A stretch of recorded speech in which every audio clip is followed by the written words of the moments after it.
Welcome friends to my show Book Corner. Today's title for review is Chip War: The Fight for the World's Most Critical Technology by Chris Miller. The book is deeply convincing. It's about semiconductors and the coming US-China confrontation. Just like semiconductor chips, Miller has packed a million history and information in this extraordinary book. A remarkable, eye-popping work, a unique combination of economic and technological and strategic analysis, says Paul Kennedy, the best-selling author of The Rise and Fall of the Great Powers. Friends, as India takes baby steps into chip manufacturing, the history of this technology is a useful guide. A chip, which is also called a semiconductor on an integrated circuit, is a piece of silicon with tiny transistors carved into it that switch the ones and the zeros. It is the material on which the entire digital world rests. It is what gives Silicon Valley its name, and it is fueling the biggest US-China confrontation. The book is about the evolution of the semiconductor business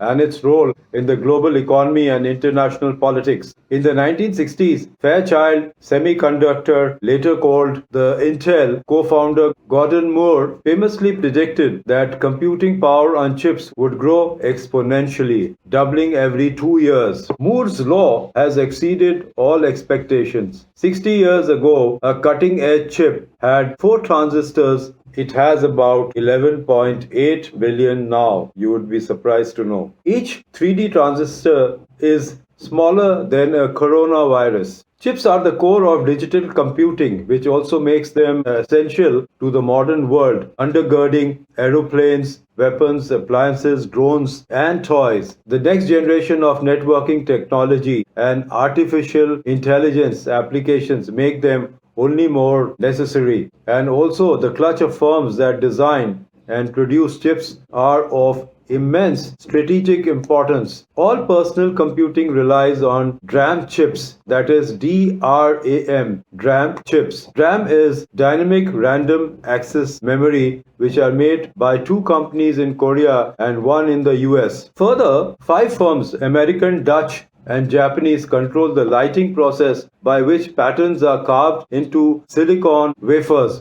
Fabricating and miniaturizing chips are the greatest engineering challenge of our time, claims the book, for which Taiwan's TSMC, that is Taiwan Semiconductor Manufacturing Company, is indispensable at the moment. As the uses proliferated, chips have become central to strategic interests.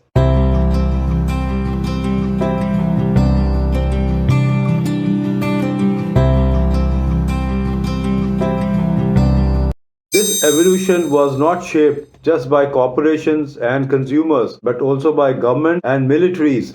While the Soviets had tried to keep up with the US advances in semiconductor technology, they were largely forced to rely on stealing and copying. Friends, in the 1980s, the Japanese juggernaut of high-quality, low-cost DRAM chips posed competition to the US. Chips powered personal electronics, microwaves, camcorders, and Walkmans. It became clear that this technology was the crude oil of the 1980s, a resource whose control mattered to military supremacy. So other nations became contenders. As the US-Japan rivalry grew, South Korea and Taiwan too got into it, and so did China later. There have been missteps along the way. In the 90s, Japan failed to see the PC revolution coming, just as Intel later failed to spot the smartphone boom when it passed up on making chips for iPhones. Today, despite the fact that the US dissipated its lead in semiconductor fabrication and lithography, the US still remains the design hub and maintains its chokehold on the technology, even as China puts billions of dollars and its best engineers into it. America's unipolar moment and globalization